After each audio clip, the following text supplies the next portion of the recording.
2 Coríntios, no capítulo 4. E nós vamos começar mergulhando no entendimento do apóstolo Paulo. Um homem levantado por Deus, escolhido por Deus. Um homem que não caminhou literalmente ao lado de Jesus, mas ele foi levantado para quebrar as tradições e para implementar o reino de Deus sobre o povo e multiplicar a propagação do evangelho, porque afinal, qual é a função de cada um de nós, se não for para multiplicar o evangelho? Nós somos chamados para isso, amém, mulheres? 2 Coríntios, no capítulo 4, diz assim, a partir do versículo 1: Portanto, visto que temos este ministério pela misericórdia que nos foi dada, não desanimamos. Antes, renunciamos os procedimentos secretos e vergonhosos. Não usamos de engano, nem torcemos a palavra de Deus. Ao contrário, mediante a clara exposição da verdade, recomendamo-nos à consciência de todos, diante de Deus. Mas se o nosso evangelho está encoberto para os que estão perecendo, é que está encoberto.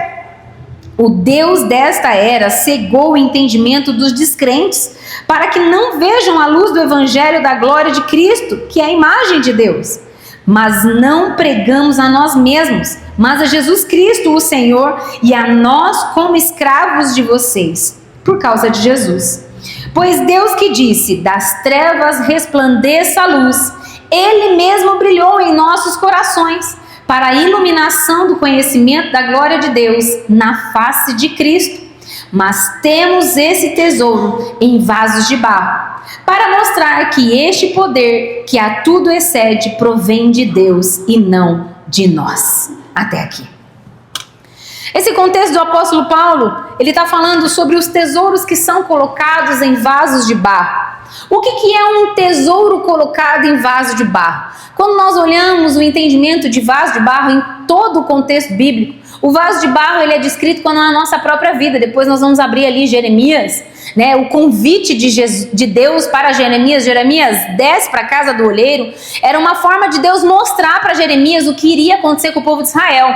Ou seja, o que iria acontecer com as pessoas em Israel, com o povo, com as pessoas. Mas a Bíblia diz, nesse contexto de 2 Coríntios, que há tesouros que estão dentro dos vasos de barro. O que são esses tesouros? A palavra de Deus. A vida de Deus, ou seja, nós somos um vaso para que o tesouro de Deus habite dentro de nós, para que o tesouro se estabeleça dentro de nós e a glória de Deus venha se resplandecer através do vaso de barro que somos nós. E é um processo de moldar, porque afinal o tesouro é o chamado de Deus na sua vida. Fala para sua irmã do lado aí, você sabia que você tem um chamado? Fala para ela assim, para de fugir do teu chamado. Dá um sorriso agora para ela, porque é aquela irmã que está fugindo do chamado dela, e Deus te trouxe aqui hoje para você olhar bem no olho dela e falar, irmã, para de fugir do teu chamado, que a tua casa é um lugar que Deus te colocou, que a tua família é um lugar para você cuidar, que o teu trabalho é um lugar para você pregar o evangelho, que a tua igreja é um lugar para você servir. Fala para a irmã, levanta irmã, desperta irmã, em nome de Jesus. Em nome de Jesus, nós somos chamadas por Deus. Os vasos de barro só têm valor porque dentro do vaso de barro tem os tesouros. São os tesouros que fazem a diferença na nossa vida, não somos nós o vaso de barro. É o tesouro que é a presença, é o tesouro que é o chamado, é o tesouro que Deus confiou nas suas mãos, que é a própria presença dele. Mas você sabia que a presença dele não vai ser manifesta na sua vida da mesma forma que é na minha, na mesma forma que é da vida da irmã? Porque Deus confiou tesouros na mão de cada uma de nós, e com a nossa individualidade, com a identidade própria de cada uma, vai fazer com que esse tesouro tão precioso chegue na mão de outras pessoas. E assim como é precioso na sua vida, vai ser precioso na vida de outras pessoas. Amém? Sobre o tesouro é fácil, porque afinal o tesouro já está pronto. O chamado já está pronto. Deus já criou todas as coisas. Ele já estabeleceu o seu legado. Você sabia que antes mesmo de você dar um passo, Deus já criou a tua história à frente de você? Antes mesmo de você sair da tua casa, Deus já tinha preparado cada palavra que você ia ouvir aqui nessa tarde, porque Ele é perfeito e as coisas dele é perfeita. Ele não volta atrás, Ele não negocia chamado, e aquilo que Ele te chamou, Ele está trazendo você aqui hoje para te lembrar. Levanta, mulher, sai desse lugar. Levanta. Para de cruzar os teus braços e dizer: eu não consigo, eu não posso, eu não sei como sair deste lugar, porque afinal dentro de você tem um tesouro chamado presença de Deus, e a presença de Deus faz eu e você sermos mulheres diferentes. Não é sobre o meu nome, não é sobre o seu nome, não é sobre o meu talento, não é sobre o seu talento, não é sobre o nosso talento, mas é aquilo que se manifesta através de, que é a presença. Só faz sentido eu ter talento se a presença se manifestar através de mim. Queridos, num tempo como esse, mulheres, muitas pessoas estão pegando talentos e usando o Espírito Santo para próprio benefício. Usando o nome dele, porque o Espírito Santo não se usa. Ninguém zomba de Deus, mas usa o nome do Espírito para dizer: esse talento vem do Espírito Santo, e ganha só para benefício próprio, vive para benefício próprio. E eu não venho aqui para dizer sobre benefício próprio, porque o reino de Deus é: negue-se a si mesmo, pegue a sua cruz e me siga. O reino de Deus é sobre uma conduta de renúncia. Mulher, sim, a gente vai ter que renunciar. Talvez você vai dizer: pastora, mas que palavra dura é, irmã? Não é leve. O mundo tereis aflição, tem de bom ânimo, eu venci o mundo. São as palavras de motivações que Jesus trouxe para mim e para você. E eu não estou falando aqui para você porque para mim a vida é fácil. Não é. Eu tenho 3 crianças, eu tenho um marido, eu tenho uma igreja para cuidar, eu cuido da minha casa, eu lavo roupa, eu trabalho, eu trago dinheiro para minha casa, eu ajudo meu marido, eu faço todas essas coisas e a graça tem me sustentado. Não tá fácil para ninguém, não é fácil para ninguém. O chamado nunca vai ser maravilhoso para outras pessoas e vai ser só difícil para você. Isso é uma mazela almática. Uma mazela almática que quando a gente entra na dor, a gente fala: tá difícil para mim é difícil por causa disso, pra mim é difícil por causa daquilo. Mano, se eu entrar nesse lugar, eu também vou achar um monte de coisa mais difícil. Mas eu decidi em Cristo viver exatamente o que Deus me pede. E se é necessário renunciar, a gente renuncia. Antes de sair para vir para cá também não é fácil. Eu deixei 2 crianças com meu marido vai vir pregar à noite aqui na outra igreja. Eu saio daqui, pego as crianças, volto para lá amanhã. Entende? Eu sei que você também tem a sua rotina. Eu sei que também você tem a sua vida que você teve que deixar para vir aqui. Porque você falou assim: eu quero ter um tempo com aquilo que Deus vai me dar. Então valoriza, irmã. Então valoriza. Valoriza o tempo precioso que você tem na mão de Deus. Não espera as coisas ficarem pior, porque nós vamos entrar e entender o que acontece muitas vezes com o vaso. Porque o tesouro é pronto. O que o apóstolo Paulo está falando assim: tesouros em vasos de barro. Ele está falando assim: aquilo que é tão precioso, Deus escolheu colocar em mim e você, que somos meros vasos de barro, que se quebra como esse vaso se quebrou. E pior, quando ele se quebra, é impossível remoldá-lo.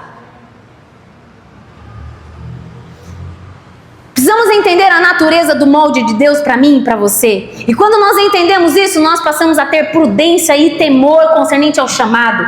O chamado de Deus não é uma historinha bonita, não é ser influencer, porque todas essas coisas podem colaborar para a propagação do evangelho. Mas a propagação do evangelho, você pode até ser conhecido, mas se você for conhecido e não tiver renúncias e não tiver dores, esquece, para com tudo isso, que não tem Deus no negócio. Que não tem Deus. Deus, ele olhou algo valoroso e colocou em mim e você, porque ele confia em nós.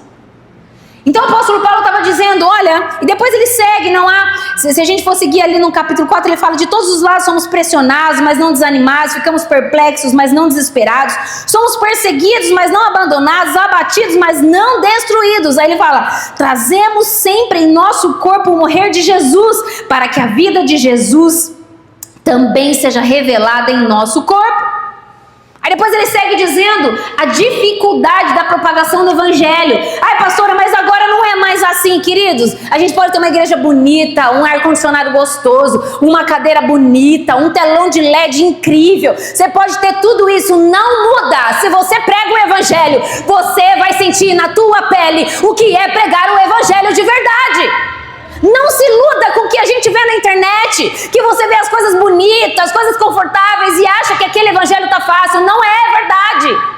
É É engano deste mundo. O mundo quer nos enganar com aquilo que a gente vê, mas essa verdade não existe. Quem prega o evangelho sente na pele isso. E eu estou trazendo clareza e temor a Deus para que você assuma um chamado, sabendo o que você vai encarar daqui para frente. Porque Deus nunca nos chama e fala assim, se vira, depois você vai ver. Ele avisou, no mundo tereis aflição, tem de bom ânimo, segue a vida. Porque eu já venci o mundo, Jesus disse, eu já venci. Então aquilo que você vai vencer é momentâneo, é passageiro, pode parecer gigante. Eu sei, porque eu já passei por quadros emocionais extremamente desafiadores da minha vida. Parece o bicho de 7 cabeças mais monstruoso que você não consegue matar. Mas confia, se prostra, se rasga no Senhor, que este é o caminho para vivermos o chamado. É tesouros em vaso de barro. Mas como o tesouro vai ser levado nas mãos de alguém se o vaso de barro se recusa a ir? Como saberão se não há quem pregue? Como conhecerão se ninguém abre a boca? Se você ficou tão habituada com o evangelho que você parou de pregar na tua casa, que você cruzou os braços porque as pessoas não te deram atenção, ei, não é sobre isso. As pessoas podem não te dar nenhuma recepção, mas nós não podemos parar de pregar o evangelho. Nós não podemos parar de falar a verdade. Não podemos! Não podemos, porque o mundo está dizendo, vamos buscar um evangelho melhor. A pessoa vem para a igreja, não gostou de uma coisa, ela vai para outra igreja. Ela vai na outra igreja, ela vai achar as mesmas coisas. Pode mudar a parede, pode mudar a cor, pode mudar o telão, pode mudar tudo. Vai achar as mesmas coisas. Mas o que nos faz permanecer é entender que o vaso de barro precisa ter algumas posições para fazer a diferença. Porque o tesouro já está pronto. Mas o que valerá o tesouro se o vaso de barro não vai? Aí a gente vai lá em Jeremias. No Jeremias, no capítulo 18, que é o início do convite de Deus para Jeremias. Deus se revelando ao profeta Jeremias, ele fala assim, Jeremias, desce a casa do oleiro. Ali é o ponto que eu e você vamos entender o que precisa acontecer comigo e com você, que somos um vaso de barro. O que precisa acontecer para que o tesouro não se apague dentro de nós. Não porque a presença se apaga, mas porque ela vai para outro lugar. Às vezes Deus já te moldou, às vezes Deus já te fez tanta coisa em você, mas a hora que a luz entrou você falou, não vou aguentar. E virou a costa e saiu. Só que daí começa tudo de novo. E a gente precisa aprender que a nossa vida com Cristo ela é construtiva. Nós precisamos renunciar em todo tempo, vencer. Acabamos de ver as irmãs, uma foi curar de depressão, outra viveu luto, outra viveu perdas, abandono, solidão, outra viveu uma enfermidade. Cada uma de nós temos uma história de dor, mas cada uma de nós também temos a oportunidade de contar a superação que nós vivemos pelo poder que há em Cristo. E quando Deus se revela a Jeremias e fala, Jeremias, desce a casa do oleiro, o povo se encontrava numa situação idólatra. O povo daquela época, quando Deus dá essa profecia para Jeremias, o povo estava totalmente idólatra. O que é idolatria, queridos? A gente vê, vou falar de mim. Talvez seja parte da sua história, mas eu vim de questão que idolatria era você entrar num ambiente cheio de imagem. Hoje em dia não tem mais imagem não. A idolatria está no coração com o que eu faço, com o que eu penso e com o que eu quero para mim. Porque o mundo está girando não mais em torno das imagens que alguém esperava uma resposta. Hoje o mundo está girando da sua própria autoimagem, da sua própria aparição.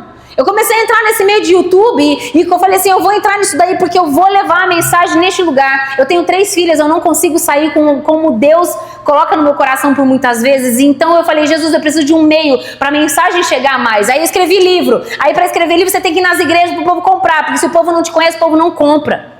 O povo perece por falta de conhecimento.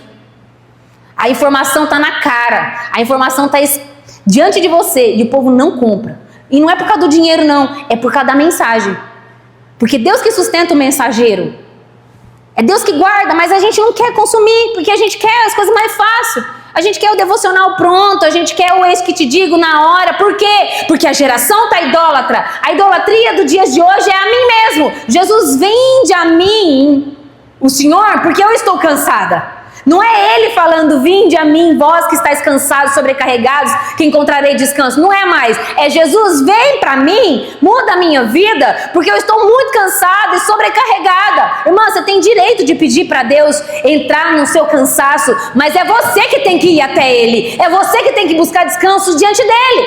E na geração de Jeremias, o povo estava idólatra, olhando para os seus próprios interesses e colocando outras coisas acima de Deus. E assim nós estamos hoje. A mesma profecia que se aplicou a Jeremias e ele liberou a palavra para aquele povo é a mesma profecia que se diz para mim e para você nesse tempo, porque estamos idólatras. Aí Deus fala assim, vamos, desce para a casa do oleiro, Jeremias. E aí ele vai lá na casa do oleiro, e depois você pode ler lá na casa do oleiro. A Bíblia diz que o oleiro estava com o barro nas mãos. O barro nas mãos do oleiro nunca vai estar duro, seco. O barro que se encontra nas mãos do oleiro, ele está moldável. Diga para sua irmã, moldável, fala para ela. Se molda, irmão, fala para ela. Mas dá um sorriso para ela não ficar chateada com você. Fala, eu também estou me moldando, fala para ela. Assim fica melhor, né? Porque quando a gente acha que é só a gente, fica mais difícil. Mas é todas nós, irmã, todas nós passamos por esse processo.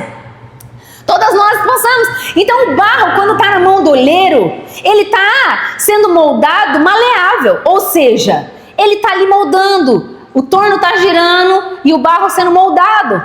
Aí a Bíblia diz que conforme o barro foi se moldando num vaso, ele se desmontou nas mãos do oleiro. Ele parou de ser formado. Ele foi impedido. Houve um impedimento e ele... A Bíblia não conta exatamente o que aconteceu, mas simplesmente ele se desfez na mão do oleiro. E aí Deus ele fala e confronta Jeremias, pode refazer esse barro? E aí a gente vai entender que o contexto do desejo do coração de Deus para o povo de Israel não era destruir. Não era destruir o povo. O que Deus queria para o povo de Israel era que eles entendessem que, ok, o primeiro molde não deu certo, mas vamos ser moldados de novo? Foi um convite que Deus deu a Jeremias e que ele iria profetizar sobre aquele povo. Um convite de sermos moldados. Irmã, nós somos convidados todos os dias a sermos moldados por Deus. Somos convidados todos os dias a moldar a essência que existe em nós. E não é só um convite, mas eu quero dizer mais profundo. Se você tem Cristo como seu único e suficiente Salvador, como a profissão da tua fé, é uma ordem. Mas Deus não queria acabar com a geração. Deus não queria gerar uma desgraça na geração.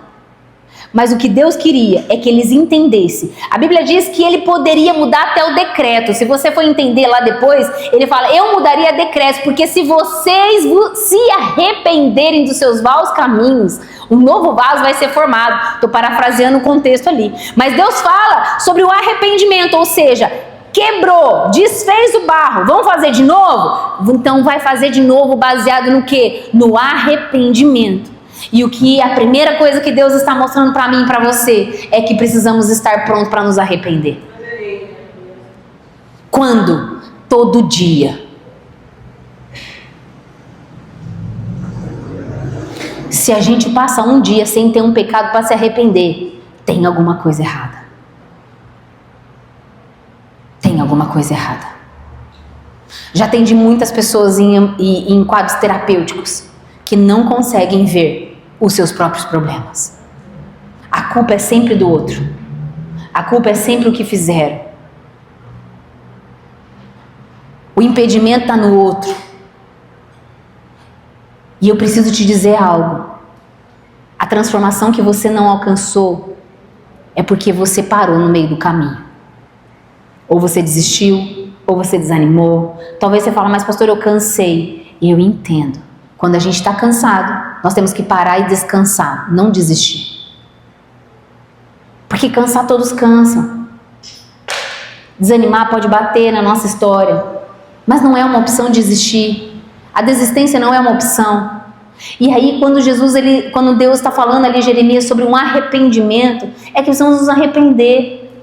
Eu trabalho com mulheres já há 14 anos. Eu comecei muito jovem. Eu tinha 23 anos quando comecei a pregar para mulheres e assumi uma igreja.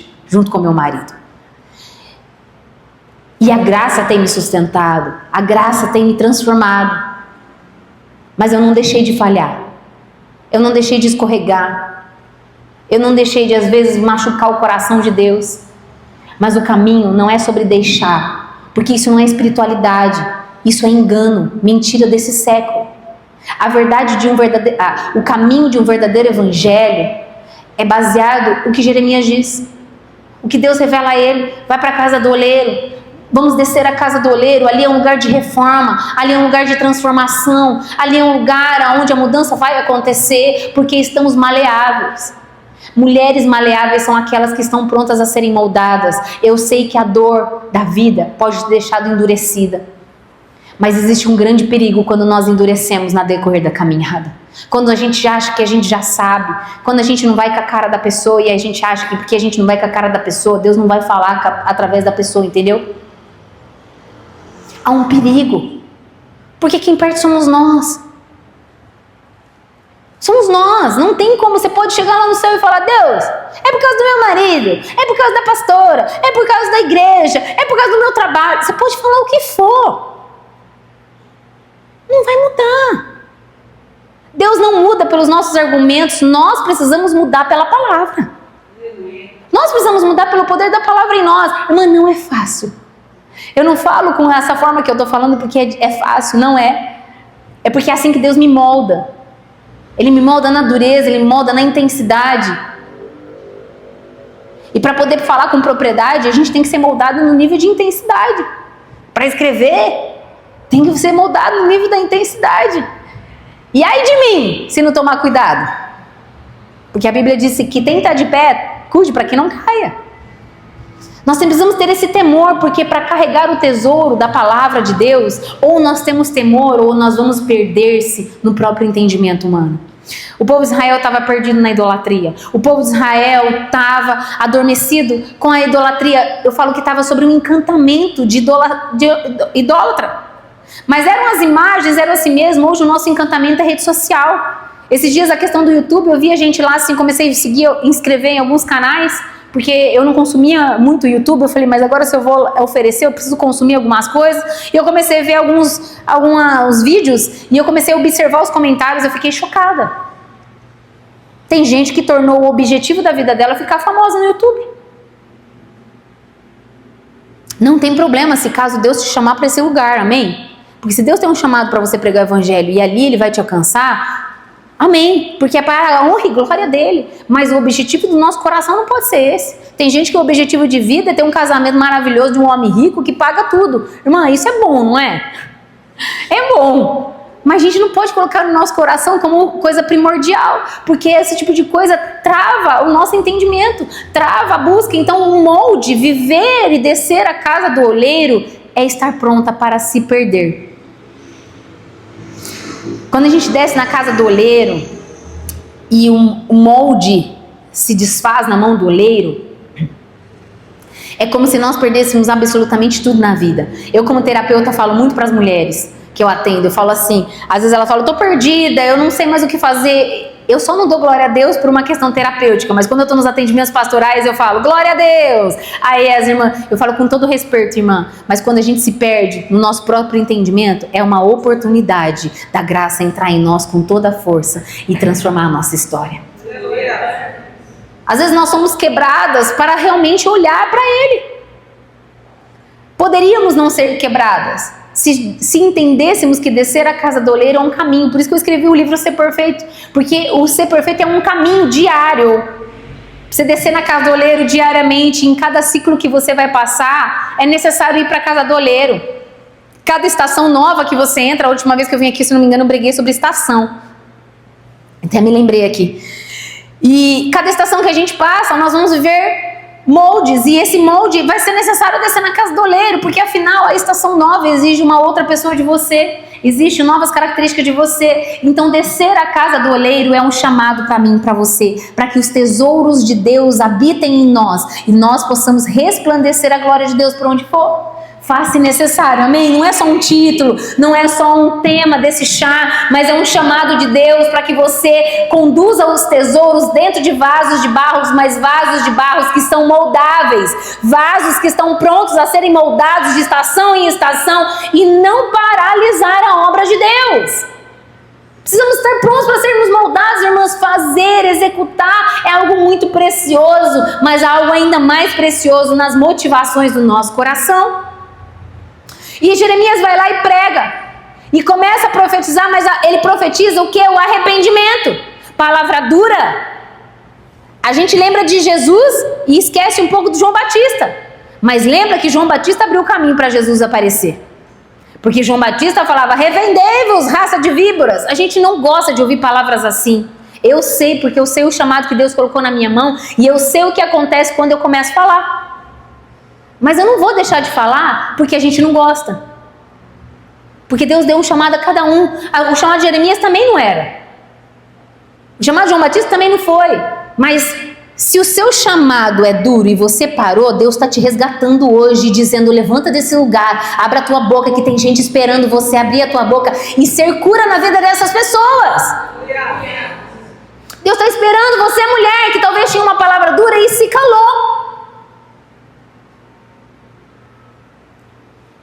O mundo de hoje, ou nós pregamos com força e intrepidez, ou o mundo vai nos enganar que você pode pregar o evangelho de qualquer forma. Hoje em dia é fácil, o pecado está dentro da igreja e o povo seguir a vida e postar no Instagram. Antigamente, não sei o que é pior, antigamente o povo escondia o pecado, até você ficar sabendo, agora o povo posta no Instagram.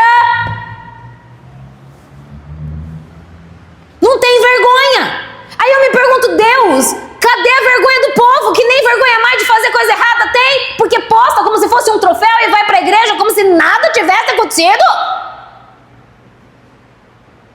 E quer convencer os irmãos da igreja que pode fazer? Irmã, em nome de Jesus, se tu é essa mulher, tu sai desse lugar. Seja liberta hoje. Não podemos dizer algo que é lícito enquanto não é. Não podemos ser essas pessoas, porque afinal, quando você chegar no céu, vai ver esse bate-papo com Deus. E se chegar lá, porque se continuar fazendo o que o evangelho diz que não é para fazer, a gente não vai passar por essa porta, porque ela é estreita. Ela não é uma porta larga, como o mundo está te enganando. Ela é uma porta estreita, e a gente só passa nela quando nós somos maleáveis, quando nós estamos prontas para nos arrepender, quando nós estamos prontas para abrir mão daquilo que nos dói e olhar tão somente para Cristo. A porta é estreita. É só quem é moldável que vai passar na porta estreita. Quem está rígida não passa. Quem está convencida dos seus próprios tempos e deleites não passa. Só passa aquele que está pronto para moldar. E moldar não é fácil, mas é melhor que a gente se molde junto do que a gente fique um bando de vaso de barro endurecida, dizendo que é espiritual enquanto nós não somos. É melhor que a gente chore junto no altar, mostrando as nossas falhas, lamentando as nossas dores, mas dando graças a Deus, do que a gente se posicione como totalmente espiritual e curada, que não precisa de ajuda.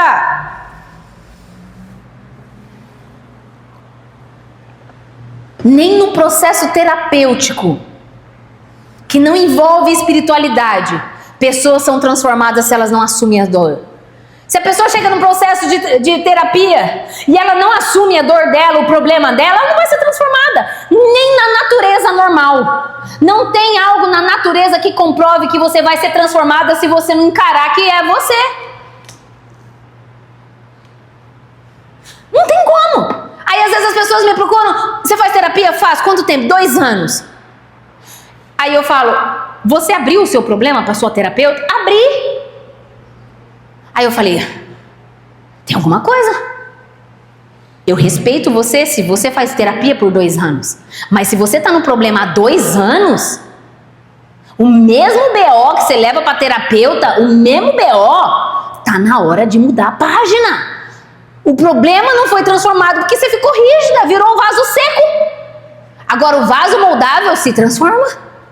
E eu falo como terapeuta. Aí eu já começo diferente. Ah, é? Faz 2 anos que você faz terapia? Aham. Ah, qual que é a sua queixa? Ah, é essa, legal. Olha, comigo você tem 4 semanas. Aqui a gente vai ter 4 semanas para se encontrar e você... É 4 semanas. Se em 4 semanas ela não olhou para a dor dela, ela não foi transformada, nem fica mais. Porque eu não tenho interesse em ganhar dinheiro e ficar ganhando seu dinheiro semanalmente enquanto você não é transformado. O meu propósito de vida é ser terapeuta, mas pessoas que querem ser transformadas. Tem gente aí trabalhando para ganhar dinheiro. E você não tem que julgar quem quer ganhar dinheiro, você tem que julgar você. Por que você está pagando todo mês e não está mudando de vida? Tem que mudar. Não é a terapeuta que muda, é você. Porque eu também faço terapia. Mas a minha terapeuta, sobre qualificação, ela tem muito menos qualificação que eu. Estou falando de estudo, tá? De experiência de vida também. Mas eu me submeto a ela e sou transformado com a terapia que ela faz comigo. Porque eu vou pronta para terapia. Pronta para ser transformada, senão eu nem pago, gente. Pega o teu dinheiro e compra alguma coisa para os seus filhos, para a sua casa, porque não tá barato as coisas no mercado. Não é não? Vá com o objetivo de ser transformado, seja um vaso moldável. Respira fundo agora, todo mundo. Tira a tensão dos ombros. Fala para sua irmã assim, no final vai ficar bom. Vai ficar bom, no final é bom, no final é bom, no final é bom. O convite para a casa do oleiro é esse. A gente já entendeu que ele não é fácil, mas ele é perfeito. Ele é perfeito porque ele é guiado pelo nosso Pai. Ele vai ser guiado. Quando nós estamos na casa do oleiro, é ele que molda. Quando nós estamos na casa do oleiro, é ele que faz. Quando estamos na casa do oleiro, ele se responsabiliza. Quando nós estamos na casa do oleiro, ele permite que a paz abunde sobre o seu coração, ainda que o caos esteja instalado. Quando nós estamos na casa do oleiro, mas há um perigo. Há um perigo. Em Jeremias 19, a gente olha mais para frente. Deus ele vai continuando dando a revelação para Jeremias. Lá no 19 ele fala assim: assim diz o Senhor, Jeremias já dizendo. Vá comprar um vaso, Deus falando para Jeremias, vá comprar um vaso de barro de um oleiro, leve com você alguns líderes do povo e alguns sacerdotes, e vá em direção ao vale de Ben-Hinom, perto da entrada da porta dos cacos. Proclame ali as palavras que eu lhe disser, até aqui. Aí depois ele diz, lá no versículo 10, depois quebre o vaso de barro diante dos homens que o acompanharam e diga-lhes, assim diz o Senhor dos Exércitos, assim como se quebra um vaso de oleiro que não pode mais ser restaurado, quebrarei este povo e essa cidade. Diga misericórdia. Olha só, existia um vaso que estava sendo moldado na casa do oleiro, maleável, moldável, doía, mas ele estava sendo transformado. Estava difícil, mas ele estava sendo transformado. Somos nós, mulheres, quando passamos pelas provas, mas vamos dando glória a Deus, passando pelos desafios e permitindo uma molde, permitindo a transformação. Jesus está difícil, mas agora eu vou. E restauração, e perdão, arrependimento. Essa é a nossa vida sendo moldada pelo oleiro. Perdão tem que ser parte da nossa vida. Restauração é parte do nosso arrependimento diário. Mas aqui o Senhor traz uma revelação a Jeremias e diz assim: compre um vaso que você pegou de um oleiro aí e profetiza. Aí ele fala assim, aí você vai até lá e quebra esse vaso. Pum!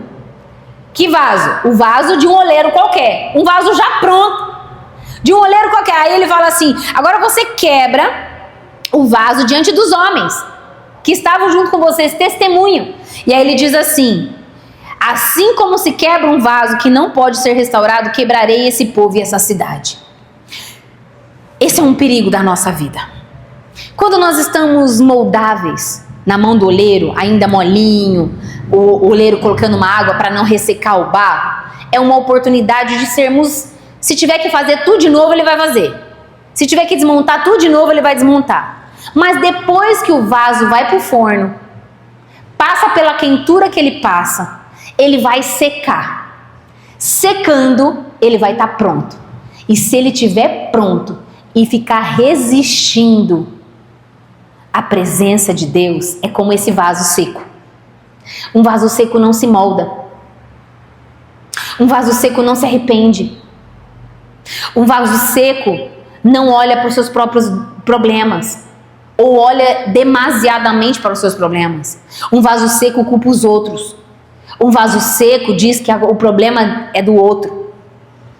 Um vaso seco não assume responsabilidade. Um vaso seco olha para tão somente a si mesmo. Um vaso seco está cheio de orgulho. Quando a gente se seca, a gente está enrijecido pela vida. Eu sei que a dor pode fazer isso comigo e com você. Mas a dor não é um lugar de permanência de todo cristão. A dor é um lugar de passagem. Nós podemos passar por dores e nos machucar, mas ela é um lugar de passagem. E quando nós estamos passando pela dor, nós temos sempre duas opções. Ou nós ficamos rígidos, ou nós continuamos maleáveis na presença. E tem muitas pessoas que no processo de dor se tornam rígidos. Quem já ouviu falar de narcisismo? Eu já atendi várias. Narcisistas que largaram dos maridos narcisistas e continuaram narcisistas. Aí eu falei que adiantou o marido narcisista ir embora, agora precisa arrancar a narcisista que está dentro de você. Pegue bem o que eu vou dizer, é duro, mas é real e é profundo. Toda pessoa na dor, ela olha para a sua dor. Tanto que quando você fala para a amiga, a minha menina veio no carro, ela bateu a boca no carro e começou a chorar. Ela é sensível. Aí a minha outra filha falou, ai, sabe por que bateu a boca aí na coisa? Nada a ver.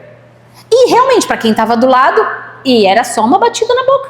Mas ela chorou tão profundo, tão doído, que era a dor dela. Ou seja, cada um vê a dor do seu jeito. E cada um sente a dor de uma forma. Só que a forma que nós vamos reagir mediante a dor é que vai determinar o que Jesus pode ou não fazer na nossa vida. Porque tá cheio de gente doendo e se fechando.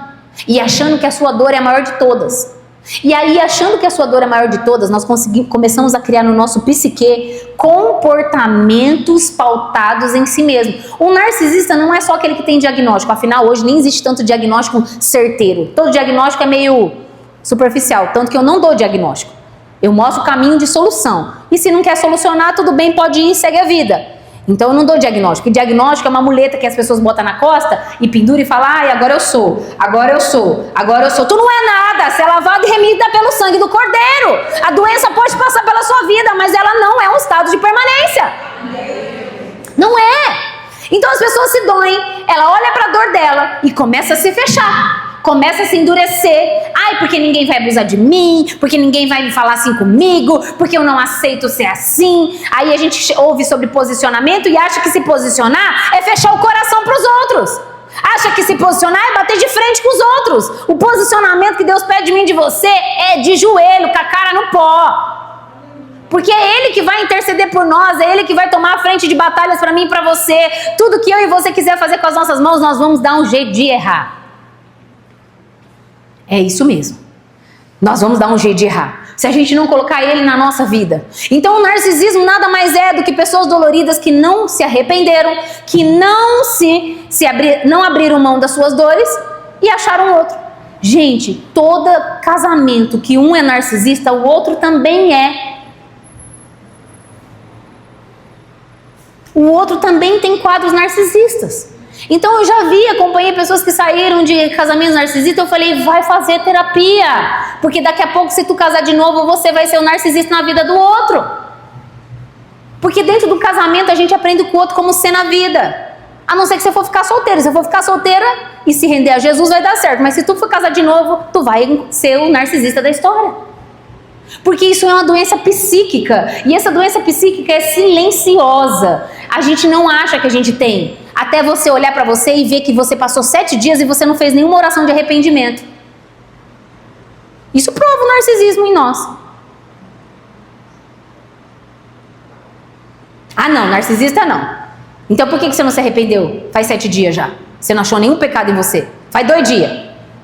O que você cometeu ontem, você está achando que não foi você, que foi seu marido. Está achando que é você. Isso é narcisismo. Narcisismo é olhar pra você, achar que você tá certo e todo mundo tá errado. Ou o outro tá errado, não precisa ser todo mundo, só o outro. Até numa briga de casamento tem os dois lados. Até numa briga na igreja tem os dois lados. Nunca fique só com um lado, sempre tem os dois lados. Sempre, não é só no casamento não. Na igreja é assim, com conflitos entre os irmãos é assim, nos familiares é assim, sempre tem os dois lados. É claro que você também talvez tem um que você goste mais do que o outro, mas temos que tomar cuidado, porque uma geração orgulhosa e narcisista, podemos correr o risco de sermos quebrados e não mais sermos construídas. Porque Deus não nos ama? Não, porque não haverá tempo.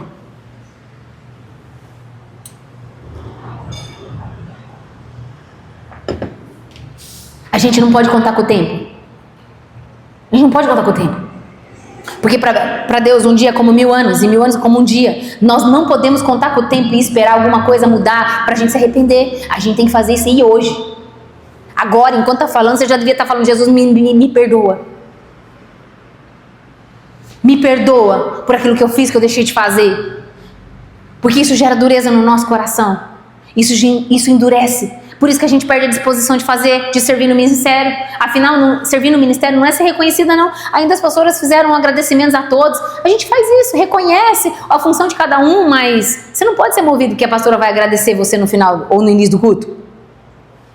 Se ela não agradecesse, tinha que servir do mesmo jeito. Eu sou da época, gente, que não tinha essas coisas, não. Eu falei para as meninas: eu vim aqui pregar. Aí eu coloco lá no grupo: quem quer vir pregar? Quem quer vir junto? Aí ninguém botou. Aí eu falei: nossa, eu não sou dessa época, não. Porque se minha pastora colocasse no grupo, não existia Zap na época, mas se minha pastora colocasse no grupo que ela ia numa igreja e eu podia estar perto da minha pastora, a minha filha, eu era a primeira aí. E eu não abandonava a minha casa. Eu deixaria tudo em ordem, como uma mulher sabe que devemos ser. Colocaria tudo em ordem, botaria direção em tudo, como eu fiz antes de vir pra cá, com 2 crianças que ficou com meu marido vai pregar à noite, entende? Botei tudo a ordem que eu podia fazer e iria. Esse era o tempo que eu vivi. E eu sou nova, só tenho cabelo branco. Talvez a velhice passou na alma e não passou no corpo. No corpo não passou, eu tenho 37 anos, mas a minha alma descreve e revela o meu cabelo. Revela o meu cabelo branco. Uma época diferente, que a gente queria mais de Deus e a gente não queria porque os outros ficavam validando. Minha pastora não ficava validando, eu não. Ao contrário, eu que ficava atrás, porque eu entendi que pela palavra sou eu que busco o evangelho, sou eu que preciso buscar, porque o reino de Deus é tomado à força. Se eu não buscar, não é Ele: Deus, vinde a mim, Pai, porque eu estou cansada. A gente está fazendo essa oração.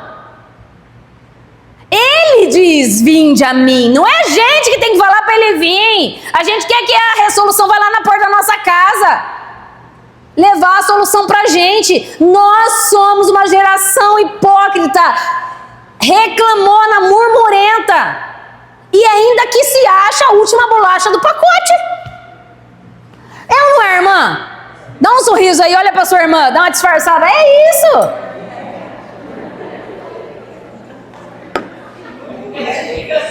Não é? Com mimizinho, e a gente quer ter explicação para tudo. Se a gente se unisse para chorar pelas dores dos outros, se a gente unisse para se levantar um clamor pela vida dos outros, se a gente se unisse para falar: eu tô mal hoje, tô um bagaço, tu pode orar por mim, vamos orar junto, oro por você, você ora por mim, porque hoje se você busca intercessores de verdade, é que você manda mensagem para intercessora. Essa semana eu falei: irmã, Jesus, eu tô precisando, qual intercessora que eu vou mandar mensagem hoje? Aí mandei. Ela falou assim: pastor, eu não tô bem, mas eu sei que o meu chamado não pode atrasar a minha dor. Aí eu falei: amém, porque eu já me levantei e falei assim: olha, você tem a sua dor, eu tenho a minha dor, você é intercessor, eu também sou. Agora a sua dor virou a minha dor, e assim como Deus mudou o cativeiro de Jó, enquanto ele orava pelos seus amigos, Ele vai mudar o nosso cativeiro. Aí ela orou por mim, eu orei por ela, e estamos orando uma pela outra. Deus mudou o cativeiro do Jó quando ele orou pelos amigos. Ele estava de boa? No ar-condicionado? Não. Estamos numa geração assim, e ou nós nos posicionaremos de forma diferente onde nós estamos, ou iremos repetir para a próxima geração. Mas eu sinto no meu espírito que se nós não levantarmos um avivamento, a próxima geração vai perecer muito rápido. Muito rápido. Muito rápido. Mas eu sei que nós estamos num lugar de mulheres posicionadas, num lugar de mulheres que temem, que elas não vão ser enrijecidas pela dor, mas elas vão ser restauradas pelo poder que é em Cristo. Hoje essas mulheres se rendem, hoje nós abrimos o nosso coração para que a presença de Deus entre e Ele faça a diferença em nós. Amém? Nós somos essas mulheres chamadas para isso. Não precisamos levantar placas de avivalistas e muito menos de feministas. Só precisamos ser assim no nosso lar. Os nossos esposos, nossos filhos. Os negócios da nossa casa. Ah, meu marido não me ouve. Vai dar tudo errado as coisas dele. Para de amaldiçoar seu marido que ele não te ouve. Ora por ele. Seja uma mulher agradável porque ele vai te ouvir. Não podemos ser mulheres que se quebram como um vaso que não pode ser remodelado. E sermos mulheres que ficam duras, orgulhosas no seu coração. Nós não vamos deixar o olheiro transformar a nossa vida. Mas hoje o convite de Deus é sermos mulheres nas mãos do olheiro. Mulheres que carregam tesouros em seus vasos de barro. Vasos que são frágeis. Sim, nós somos frágeis. Sim, nós temos falhas. Mas o que nos faz ser moldados é colocar essas falhas nas mãos do Senhor. É gerar arrependimento. E levante, como diz Jesus, aquela mulher, vai, não peques mais. Ele ser aquela mulher que vai se levantar, mesmo com falhas, e vai dizer, Jesus, me arrependo. Me perdoa, mas eu quero ser uma nova mulher. Eu sei que é um caminho, todo caminho de desgraça já tem uma graça determinada por Deus, já tem uma resposta. Deus tem uma resposta para a sua vida, Deus tem uma solução para a tua casa, e essa resposta está dentro de você, nas circunstâncias da sua vida, naquilo que você tem entregado, naquilo que você tem feito, naquilo que você tem se posicionado para agradar o coração do Pai. Uma mulher que agrada a Deus, uma mulher sábia, é aquela que está disposta a renunciar o que for para fazer a vontade de Deus, para fazer aquilo que Deus quer. Nós podíamos estar em qualquer outros lugares, mas nós escolhemos estar aqui na presença dEle. Poderíamos estar fazendo qualquer outras coisas, mas nós escolhemos ouvir a voz dEle. E ouvir a voz dEle é para nos transformar, para não sermos mais as mesmas mulheres, para chegarmos na nossa casa e estarmos prontas para pedir perdão aos nossos esposos se nós falhamos com Ele, para pedir perdão aos nossos filhos se nós falhamos com as palavras que liberamos à vida deles. Minha irmã, muito obrigada, viu? Deus abençoe. Precisamos estar prontos para chegar no nosso trabalho e abrir mão de falar, eu não vou falar com aquela fulana porque eu não aguento mais olhar para a cara dela. Hoje em dia o povo para de trabalhar porque não aguenta lidar com as pessoas no trabalho. Eu fico chocada, mas eu respiro fundo. Eu respiro porque eu não sou dessa época também. Eu tinha que trabalhar. As irmãs mais de cabelo branco feito eu aqui, que eu me sinto parecida com ela, não era assim, né, irmã? Eu ia trabalhar, meu pai e minha mãe me ensinou mesmo, por exemplo, meu pai e minha mãe ensinou, você tem que trabalhar, não conta o seu salário pra ninguém, e fica quieto, trabalha, não fica bochichando na vida dos outros. Então eu ia e trabalhava. Eu trabalhava. Eu tinha um chefe que gritava comigo na frente de todo mundo. Um homem forte. Ele me humilhava na frente de todo mundo. Aí eu falava, eu quero sair dessa empresa. Eu nunca pensei em sair dessa empresa por causa dele. Eu ia no banheiro e chorava, lavava a cara e voltava a trabalhar. Agora o povo tá brigando no trabalho, não quero voltar, porque o ambiente é hostil, porque o demônio tá lá. O demônio tá até dentro da igreja, que os irmãos trazem pra dentro. A gente não pode deixar de congregar por causa disso. A gente tem que ser aquele que manda embora o capiroto.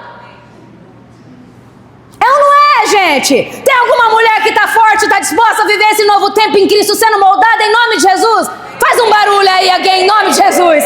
Em nome de Jesus. É para Ele, o nome é dEle, a palavra é dEle, tudo volta para Ele. Faremos o que for preciso para as pessoas saber quem Ele é. Até hoje eu recebo mensagem das pessoas que trabalhavam lá na empresa, no meu Facebook, gente. Nem uso mais muito, mas é da época. Manda lá, Aninha, que saudade dos nossos tempos de conversa. Já se passaram 11 anos que eu não trabalho mais na empresa. Mas as pessoas viam a gente ser humilhada e via ali a gente, ai que dozinho nada. Eu estava ali porque eu tinha um objetivo, pregar o evangelho e receber o meu salário no final do mês. É ou não é? Mas hoje em dia o povo não quer receber salário e não quer pregar o evangelho. Aí quer viver do quê, né, irmã? Eu fico chocada. Quer viver do quê? Fica pendurado na mãe e no pai a vida inteira. Se você tem filho adulto, em nome de Jesus, você vai chegar na tua casa, vai profetizar e falar, em nome de Jesus, tu casa. Tu casa e vai viver a sua vida. Porque você precisa ser independente. Não é vivendo do meu lado que vai mudar a sua vida. Amém, irmã? Hoje é dia de você liberar os seus filhos para viver a vida deles. Em nome de Jesus. Em nome de Jesus.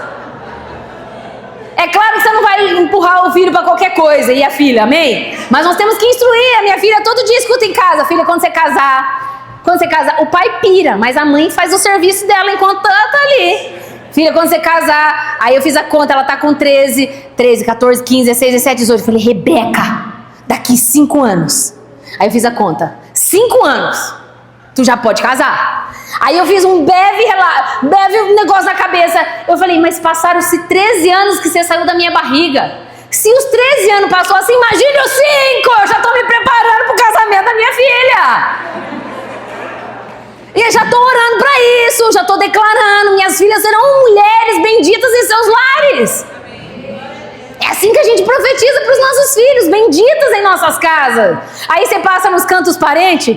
Aí eu falei assim, não, daqui 5 anos ela já pode casar. Não estou falando que ela vai casar. Eu falei, já pode casar. Se tiver um homem de Deus autorizado com todos os pré-requisitos, a gente vai liberar. Mas daí chega os parentes falando, vai casar. Não, não casa não. Não casa, irmã. Vai viajar, curte a vida. Eu falei, não, ela vai viajar, ela vai curtir a vida, mas com o marido, com o homem de Deus, fazendo a obra, pregando evangelho. Nós temos que liberar essas palavras aos nossos filhos. Amém, irmã? Eu sei que mexeu numa área delicada, mas Deus está nos chamando. Afinal, a Bíblia diz que os filhos são flechas. Olha que forte isso para você entender que você precisa liberar o seu filho. Deus é o arqueiro, os pais são os arqueiros, os filhos são as flechas. Uma flecha na aljava serve para quê? Uma flecha. Os filhos são flechas, a Bíblia diz. E nós, como pais, temos que lançar. Se eles são flechas, mas em vez que a gente lançar eles, a gente bota eles dentro da aljava lá, a bolsinha do arqueiro, e começa a carregar, o que acontece? Pesa! Aí você fala, não aguento mais, não casa, e a flecha aqui. Deus está esperando você lançar sua flecha, mulher. É você que tem que lançar sua flecha. Pega a flecha, fala, Deus, essa flecha foi o Senhor que deu, essa flecha foi o Senhor que provou, eu afiei ela, agora ela vai, porque ela vai mais longe do que eu fui, amém? Tu bota no negócio do arco e manda embora a flecha, para manifestar a vontade de Deus, amém? Amamos os nossos filhos sendo flechas, amém? Filha sabe, eu falo isso para ela todo dia. Ela sabe que o sistema é assim, o sistema da palavra. Mas não é que é fácil para mim. Eu vou chorar, claro que eu vou chorar. Você pensa que não? Não é porque eu tô falando assim que eu não choro. Eu choro na mesma intensidade que eu tô falando para vocês. Então vocês entenderam? A mesma força que eu falo com vocês é a mesma força que eu me derrubo de chorar. E a minha filha sabe que ela veio eu também chorando desse jeito, né, filha? Ela veio chorando também. Porque aquilo que nós somos espelha a verdade de Deus na vida das pessoas. Aquilo que nós somos inspira as pessoas. E nós pregamos muito mais de boca fechada do que falando muito mais. E sermos moldados na mão do oleiro é essa oportunidade que eu e você temos. De sermos maleáveis. Seja maleável, irmã. Ah, mas as pessoas me machucam. Ah, me machuca eu também. Quando você sente dor, você lembra a pastora também. Machucou Jesus também. Machuca a sua pastora também. Machuca você, sim, isso tudo é verdade, mas nós não precisamos parar, nós podemos avançar, porque há uma força celestial, há um tesouro colocado dentro de mim e de você. O apóstolo Paulo diz, há tesouros dentro de vasos de barro. Nós podemos ser perseguidos, mas não vamos desistir. Nós podemos desanimar, mas não vamos parar. Nós vamos avançar, porque o reino de Deus não pode parar. E hoje Ele trouxe a mim e a você neste lugar para sermos reabastecidas pela presença de Cristo Jesus, que nos convidou até aqui, que nos chamou até este lugar, que nos confiou de ouvir essas palavras, e não só de ouvir, mas de gerar movimento através dessas palavras. E Ele está sondando o nosso coração. A presença dele é palpável neste lugar desde o momento que eu entrei, que o irmão começou a tocar no tecladinho aqui. Cadê o irmão do teclado? Chega aqui, irmão. Vamos tocar o teclado aqui. O irmão começou a tocar as notas do teclado. Toca aqui, irmão. Pode já tocar, fazer um fundinho aqui pra gente ir pros momentos finais. A hora que o irmão começou a tocar o teclado e a voz e o som começou a sair de adoração, eu falei: o Senhor está aqui. A tua presença está aqui. A tua unção, o som deste coração, o som do coração dessas mulheres. Prepara esses corações. E conforme eu fui vendo fluindo, as coisas acontecerem, o Senhor foi ministrando no meu coração. Eu estou passando nesse lugar. O coração dessas mulheres que estão feridos e machucados, hoje eu estou restaurando, eu estou moldando. E eu não estou só moldando hoje, mas toda essa semana foi uma semana de molde, assim o Senhor está me dizendo. Toda essa semana foi uma semana de molde. Talvez você não chegou aqui amassada, mas tu chegou aqui moída. Talvez o que te fez chegar aqui não é amassadinha, moldada, desfeita, mas você chegou moída. Sabe o que você fala? Eu estou moída de mim mesma, eu não sei mais o que fazer, eu não consigo ver um destino, ou eu até sei o que fazer, mas eu não consigo fazer. Quando nós estamos perdidas em nós mesmos, a gente até sabe o que deve fazer, a gente até sabe que a gente deve orar, a gente até sabe que a gente deve chorar, mas a gente não consegue porque ficamos presos no entendimento da mente, querendo entender o porquê que as coisas estão acontecendo. Ser moldado na mão de Deus, nem sempre você vai entender, irmã. Nem sempre nós vamos entender o porquê que Ele está nos amassando de novo. Nem sempre a gente vai entender porque de novo a gente está sendo moída.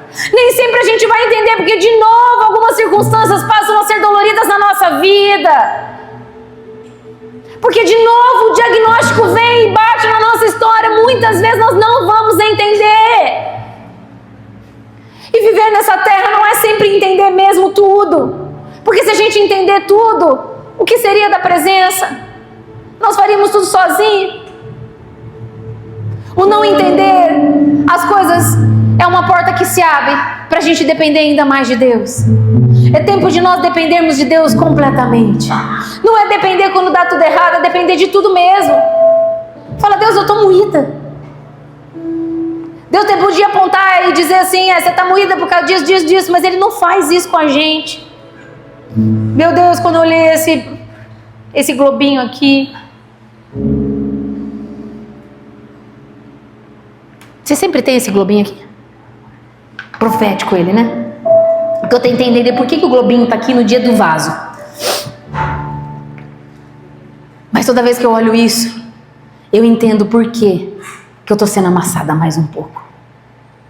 Às vezes a gente está preocupada com a nossa casa, mas Ele fala para a gente ir para as nações da terra levar a mensagem dele.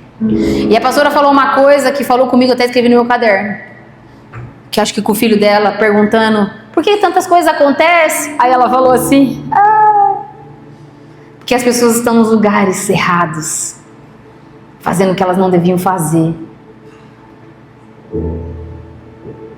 Com muita convicção eu afirmo que muitas de vocês estão aqui e não deveriam estar. Deveriam estar em outras nações. Com muita certeza eu digo isso. E você sabe que você deixou de ir para os lugares porque você não conseguiu abrir mão de ficar perto da sua família. E a sua família tem se tornado a sua idolatria. Talvez você não conseguiu abrir mão de ir para outro lugar porque você ficou com medo de faltar dinheiro. O seu dinheiro é o lugar que você está idolatrando. Deus coloca tesouros dentro da gente para a gente ir para as nações da terra. Eu não sei falar inglês. Tá tudo bem. Eu descobri. E descobri de verdade. Chocada. Muitos missionários estão no campo missionário sem saber falar inglês.